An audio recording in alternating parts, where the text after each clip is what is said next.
Faesal in Delhi, welcome to Hard Talk. Thank you very much. There you sit in India's capital, but I'm sure your thoughts are with the people of Kashmir.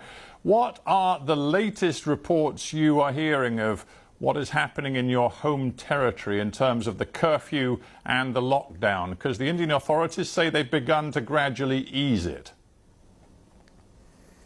It's the 8th day of curfew, and the news which I am getting from Kashmir is that it continues to be the same. Around 8 million people continue to be under incarceration. Roads are deserted, markets are closed. It's very hard to move around. The communication system is completely down. Telephone lines are not working, mobile phones. People who are living outside Kashmir have not been able to talk to their families for the last 8 days. There is shortage of food materials. People are not able to figure out what's happening. There has been absolute clampdown on the protests, and the presence of security forces has been unprecedented. It's a warlike situation. People are unable to reach out to their relatives. Political leaders are under arrest, and all political leaders. The surprising part of this crackdown has been that pro-India as well as the separatist leadership, all of them are under arrest this time. It's a situation, a scene completely out of a partition novel. Well, you say that all local politicians in Kashmir are under arrest or facing intimidation, and yet, of course, you're speaking to me from Delhi, and I happen to know that in the last week you have been able to go to Srinagar and attend political meetings. So it suggests to me that perhaps you're exaggerating the extent of the control from India just a little bit. Most of the political leaders who belong to my political party and all other political parties have been detained. I am the only person from the all-party meeting which met there in Srinagar on 4th who is free, and honestly speaking, I'm ashamed of myself that I'm free at a time when the entire leadership of Kashmir is under, in jail, and all the 8 million people have been imprisoned.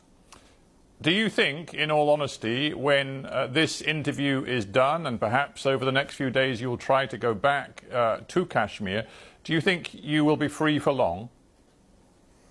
Police has come to my home a couple of times after I left, and it's also a story in itself the way I reached airport and came to Delhi.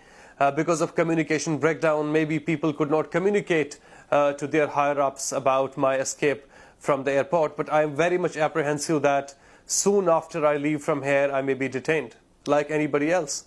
It seems you are calling for calm, because I saw this quote from you just the other day. You say the government seems to be preparing for casualties numbering 8 to 10,000. Sanity demands that we don't give anyone a chance for a massacre. My appeal is that we should all stay alive, and then we shall fight back. So for right now, you're telling people to stay home.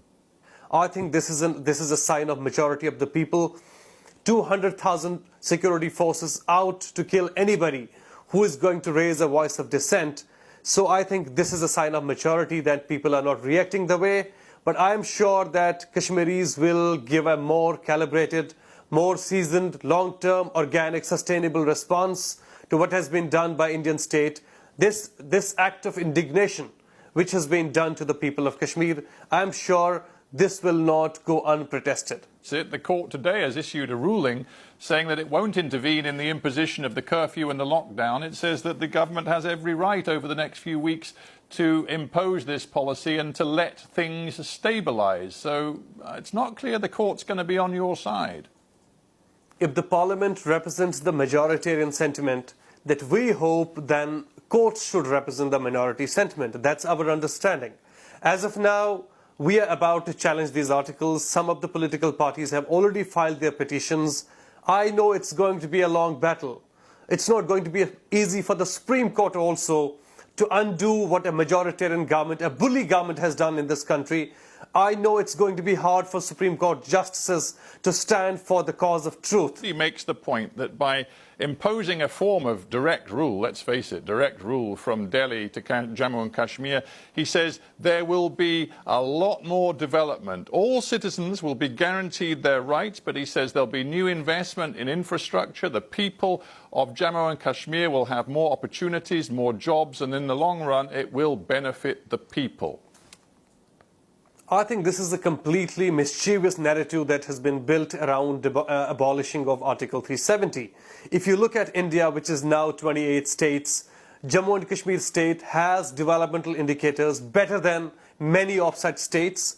If you look at the levels of equality in Jammu and Kashmir this time, if you look at longevity, if you look at the GDP per capita, if you look at the total fertility rates and other demographic indicators, it might surprise the people that Jammu and Kashmir has better indicators than many such states which do not have such protections. Article 370 was responsible.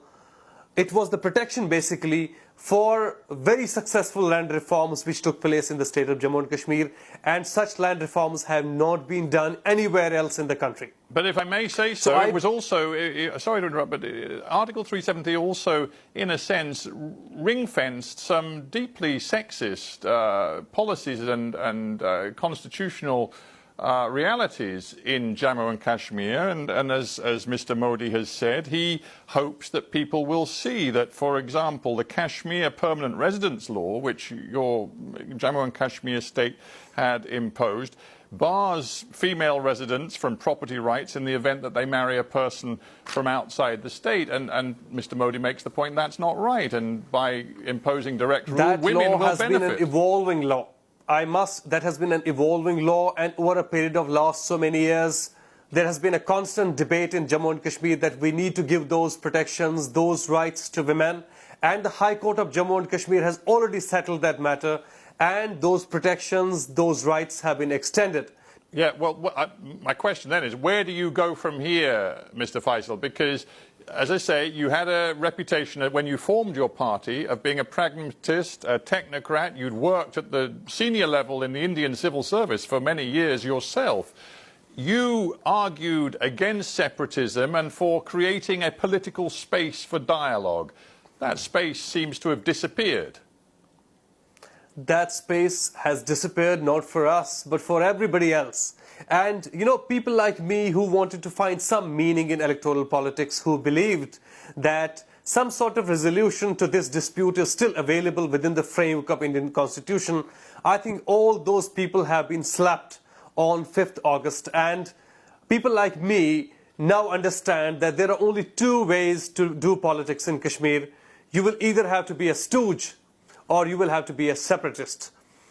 Everybody who now wants to champion the larger political rights of Kashmiri people, I'm sure the trajectory, the path for them has changed, and the methodology has changed. I mean, now I think if people have been asking for right to self-determination, I think that framework is the only framework now which people will be ready to listen to. They will not be ready to listen to anything which is within the framework of the Constitution. You said something very interesting earlier. You said you felt something of a sense of shame for the fact that you were not arrested, that you're still free when so many of your fellow Kashmiris, certainly in politics, have been detained.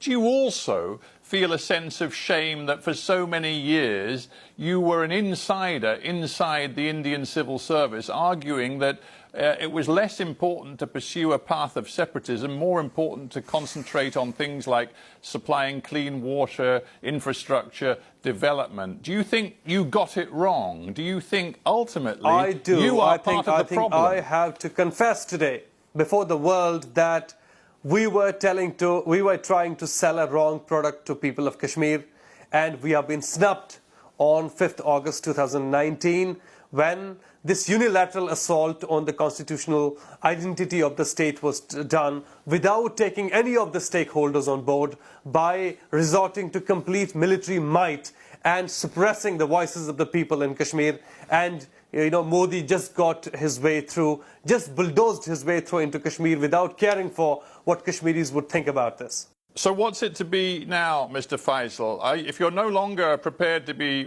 in your own word, a stooge, and moderation appears to be impossible in the Kashmir of today, are you going to back the militants? We've already seen key militant players who have strong links in Pakistan. I'm thinking of Maulana Abdulaziz, the guy who was a prayer leader in the Red Mosque in Islamabad. He's now said jihad is obligatory for Muslims in Pakistan because our Kashmiri brothers and sisters are waiting for our help.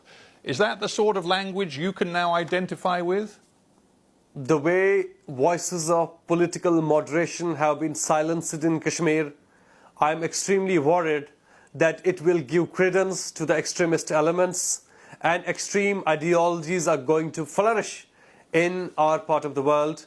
But when it comes to myself, I believe that a sustained, non-violent political mass movement will have to be launched in Kashmir. It may take a lot of time, but my belief in non-violence stems from the fact that most of the political movements in the rest of the world have succeeded as long as they have been non-violent. And I believe that we are going to fight for the rights of the people. It's going to take time, but Kashmiris have now found clarity in their politics, and I think we are going to make it one day. But just to be with me, would you today, despite everything we've discussed of your history, describe yourself as a Kashmiri separatist? I think I would not like myself to be boxed in these terminologies, because finally it has been the government of India or the Indian narrative over Kashmir that these are mainstream people and these are separatist people. If you talk about legitimacies, who are the people who have the people's legitimacy? Even till now, separatists or those people who did not want to be boxed within the framework of Indian constitution, they had the larger number of people with them. So effectively they were the political mainstream, and people like us were not the political mainstream. So this entire vocabulary of politics, I think, has now changed in Kashmir. But maybe there will be a vocabulary like resolutionists and those people who now want to be status quoists. I think I would want to be identified with the resolutionists, people who want to see peace in Kashmir. If I may say so, that's a bit abstract, but let me make it deeply personal. I believe I'm right in saying your own father was killed by militants, separatist militants, because he refused to help them at a particular point. You, therefore, in your family have reasons to be suspicious of the separatist militant movement, but do you fear that Kashmir may return to the blood-soaked era of the 1980s and 1990s when we saw so much violence inside Kashmir? More than 100,000 people have died in Kashmir in the last 30 years. Thousands of people got displaced, including minority Kashmiri Pandits. My worry is that if Kashmir slips back to early 90s, we will see another phase of bloodshed. 3 generations have already got destroyed. I do not want to see few more generations getting destroyed. I just hope that, like Japanese, Kashmiris will also now go back to their resiliency, stand up, rebuild their houses, rebuild their ideas, rebuild their hearts and minds, rebuild whatever has been lost and lost. This has been more like a nuclear catastrophe for all of us.